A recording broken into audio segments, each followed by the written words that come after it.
चले तो देखिए ध्यान से, लाओ गणित दे दो हमें एक।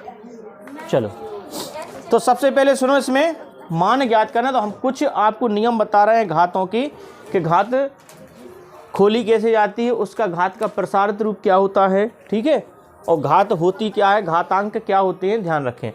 जैसे हमने लिखा यहाँ पे 2 की घात 3 लिखा है, तो इसका मतलब क्या है, 2 को 3 बार गुणा में लिखना है, ठीक है, 2 गुणे 2 गुणे 2, ये घात का प्रसारित रूप हो गया। और आता है कि इसको सरल कीजिए, तो सरल करने का मतलब है उसका पूरा आपको आंसर निकालना है। तो कैसे निकाला जाएगा, इसका गुणा कर देंगे, 2 दूनी 4, 4 दूनी, तो आंसर कितना आ जाएगा, 8 आ जाएगा। तो ये घात का प्रसारित रूप है, और घात को सरल करना। अब घात के कुछ नियम होते हैं, पहले उसको सुने। तो सबसे पहले आपका नियम होता है, यदि पद बराबर हों, पद बराबर हों और पदों पर घात अलग अलग हो, घात अलग अलग हो, तो गुणा में घातें जुड़ जाती हैं, जुड़ जाती हैं। तो कैसे, जैसे हमने कहा कि यहाँ 2 की घात 5 लिखा है गुणे, और यहाँ 2 की घात 6 लिखा है, तो पद बराबर हैं, घातें अलग अलग हैं, तो गुणा में घातें जुड़ जाती हैं। तो कैसे जोड़ देंगे हम, 2 की घात 5 प्लस के 6, तो कितना आंसर आएगा, 2 की घात 11। समझ में आया, क्या करें बताओ, समझ में आया। चलो दूसरा नियम क्या कहता है, यदि, बैठते जाए, यदि पद बराबर हैं, यदि पद बराबर हो और कैसे हो, भाग में हो, पद बराबर हैं और भाग में हो, या भिन्न के रूप में हो, भिन्न के रूप में हो, तो भाग में घातें क्या होती हैं, घट जाती हैं। तो भाग में घातें घट जाती हैं। कैसे, देखो 2 प्रकार से देखते, इसी को ले ले या कोई और दूसरा पद ले लें। जैसे मैं 3 पे घात 8 कर दिया यहाँ, और यहाँ भाग का चिन्ह लगा हुआ, और 3 पे घात क्या कर दिया हमने, 5 कर दिया, तो भाग में घाते हैं। या फिर इसको ऐसे लिख सकते हैं कि 3 की घात 8 बटे 3 की घात 5, तो ये भी ये आपका भिन्न के रूप में हो गया, और ये आपके भाग के रूप में। तो भाग में घातें क्या हो जाती हैं, घट जाती हैं, तो घटा दीजिए। तो 3 की घात 8 माइनस के 5, तो कितना आंसर आएगा, 3 की घात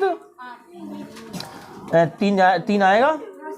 इधर देख लीजिए, इधर भी ऐसे ही घट जाएगा, 3 की घात 8 माइनस के 5, तो 3 की घात 3, लो ये आंसर आ गया। समझ में आया, ठीक है, इतना आप नोट कर लीजिए, उतार लो।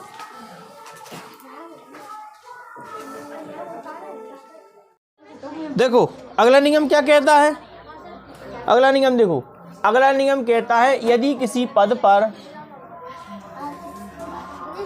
यदि किसी पद पर घात हो, किसी पद पर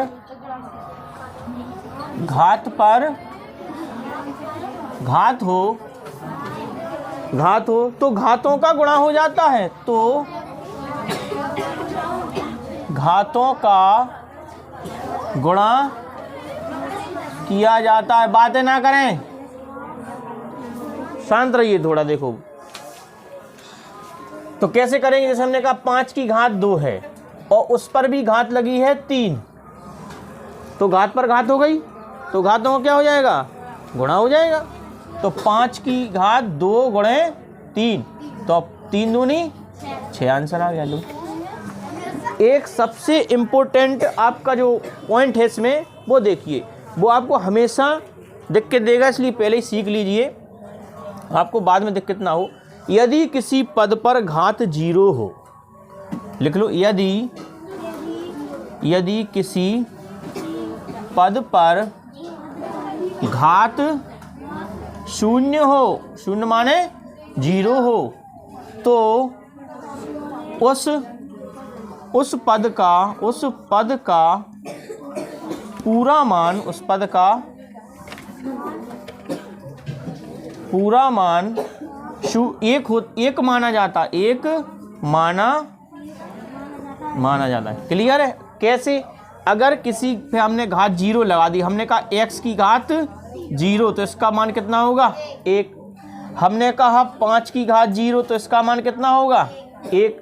अभी इसमें कुछ सवाल आए हुए थे कि उसमें लिखा 3 की घात 0 प्लस 4 की घात 0 प्लस 5 की घात 0। तो कैसे करना था? जिसकी घात 0 है उसका मान क्या होगा 1 होगा कि नहीं होगा? तो भैया 1 हो जाएगा, इसका भी 1 हो जाएगा, इसका भी 1। कितना आंसर आएगा? 3 आंसर आ जाएगा। अगर इन्हीं पद को हम गुणा में लिख दें तो 3 की घात 0 गुणा 4 की घात 0 गुणा 5 की घात, तो भी इनका मान क्या होगा 1। यहाँ तो 1 1 जुड़ गए तो 3 हो गए। यहाँ देखो इसका मान 1 1 1, तो 1 का गुणा 1 में होगा, फिर 1 का गुणा 1 में होगा, तो आंसर कितना आएगा 1 आएगा। लो भैया, ठीक है। अरे लो भैया, ओम फोम नहीं कह रहा है हम हैं? सवाल देखिए आप, समझ में आया कि नहीं आया?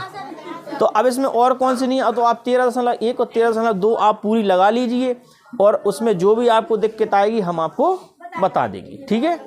हमारे चैनल को आप सब्सक्राइब करिए अपने मोबाइल में यूट्यूब चैनल पर, और जो लोग ने पिछला नहीं पढ़ा हुआ है वो आप पूरे वीडियो देख लीजिए अच्छे से, ठीक है।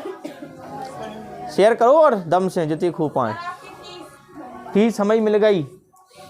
फीस कहाँ दे रहा है तुम्हारे हैं?